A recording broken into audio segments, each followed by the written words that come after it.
I own $40 million worth of real estate that I bought without using any of my own money and have flipped, or my company has flipped, about 400 fixer-uppers in the past several years. Now, you don't care about that and you shouldn't really care about that.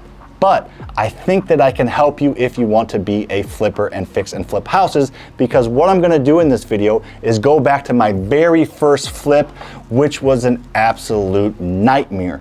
Looking back, I don't know how the hell I got to where I am now, but I did. The first property was not something that anybody should be flipping, probably ever, but especially on their first property. You're in the middle of a 10-part series where I'm going back to walk through my very first 10 deals. My first 3 were rentals, were on video 4 and property 4, which was my first fix and flip. There's a lot of lessons learned here. I bought a freaking burn house as my first flip, and I did a lot of the work myself, and I'm not a carpenter, so this one is going to get interesting. I got a ton of pictures, a ton of B-roll before and afters, so this video is going to walk you through an idiot flipping his first property. We'll have some perspective that I had then, and we'll have some perspective looking back at what I should have done differently, which was a lot. Before I get into too much detail, let me set the table on the condition of this property and why it burned down. And if you find this interesting, or you drop your jaw a little bit as I explain this property and why it burned down, you gotta hit that like button. I didn't make up the rules, I just follow them. All right, so this was a burn house, as I'm going to tell you, and as you'll see by the B-roll. I actually bought it from a local wholesaling company that ended up being my future company that I owned from my future business partner. More on that in a minute. But I walked into the property on my way to a softball game. I remember literally I was in my cleats getting ready to go to a softball game and swung by this property. I walked in the door and I walked right back out. Not gonna buy it. Literally, there's studs everywhere. There's no electricity, there's no plumbing. It was a burn house that completely burned down to the studs. Some of them were replaced, some of them weren't. No flooring, no drywall, a few windows, just had a new roof on it that they put on because they needed to protect the inside of the house after it burnt down. So the house was a mess, and somebody had recently overdosed in the house, even though it was in a good area, and the house burned down because, and here's where I'm gonna get that like from you, the house burned down because the previous owner put tube lighting on the roof, not like Santa land here, like she wrote Jesus saves, and that sparked and caused the house to burn down. I don't know who's telling who a message there, we're not gonna get into that, but that was a first for me. So I left the house, not gonna buy it. Now you may be wondering, well, you obviously bought it, how did that happen? Well, if you've been on this channel at all, or you've seen my podcast, you know I got a business partner who's kind of crazy, and his name's Lucas. Lucas went to the property that next day and said, we gotta buy this. This is such a good deal. We can buy it for 82 grand. We can put 70 grand into it, and it's gonna be worth 220 grand. We can make 70 grand on this deal. That will put our business in the next level. That will allow us to have reserves so he could quit his job, is what he was trying to do at the time. He was super, super excited about it. And me being an impressionable young man that I was, I said, let's do it. So that's what we did. We bought the property for $82,000 from my future mentor and business partner, Brian. It was a property that they had bought that they were gonna rehab. Brian's been in the game for about 20 years, and he started the rehab, meaning he got a new electric panel, he pulled his permits, and he said, I'm not touching this thing, I'm gonna sell this to 2 young suckers, and that's exactly what he did. We bought the property for 82 grand. We got about $70,000 from our private lender, so for simple math, we had 150 grand cash to work with. Bought the house for 80 and had about 70 to put into it. At the time, I didn't know an electrician. I didn't know somebody that could do drywall. I didn't know somebody who could repair the garage door that was dented in. I didn't know an insulation guy. I didn't know a plumber that could pull permits. We didn't have anybody. We're just like, we'll figure it out as we go.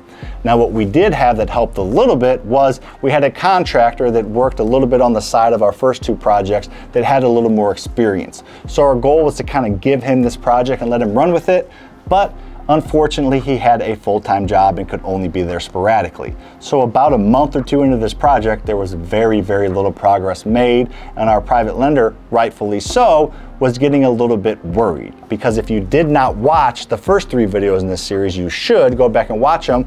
The very first project we did with him, we were not able to pay him fully back his money plus interest until the next deal. So understandably, he was a little bit nervous.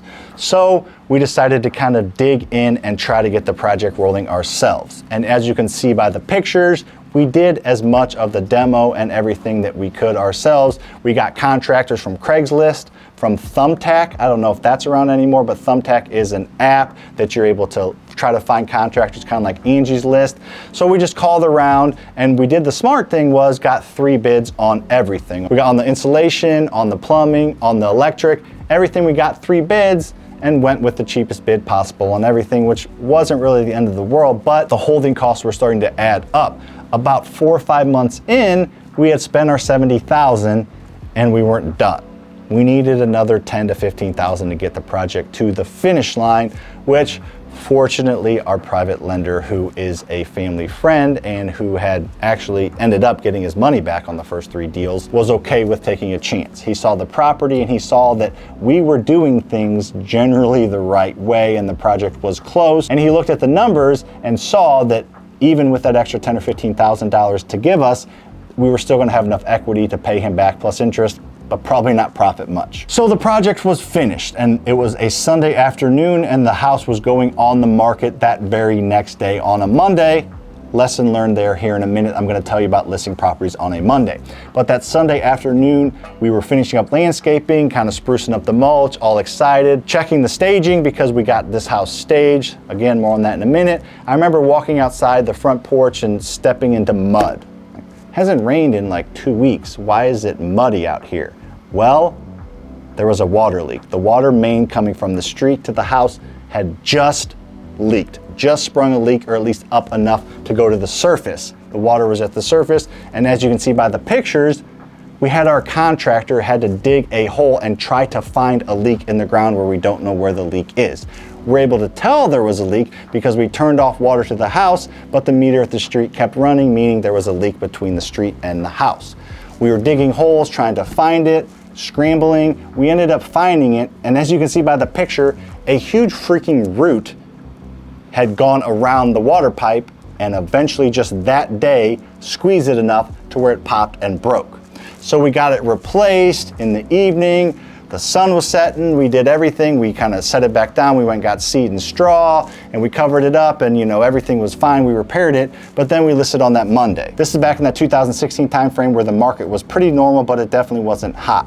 Before I tell you how we sold it, let's go back over the numbers and then we're gonna get into lessons learned. As I said earlier, we bought the property for $82,000. We ended up putting about $80,000 into the rehab. Our private lender gave us a little bit more, but we didn't end up using it. So we had $162,000 in this property, which included, a little bonus tip here, which included all of our holding costs. At this point, we knew to accrue for utilities, insurance, real estate taxes that you're gonna have to pay for the time you own the property on a flip. When you're holding a rental, of course, you have to pay for the whole year, the whole time. But when you're having a flip and you're owning the property for a part of the year, you still have to pay property tax for that time in the year that you own it.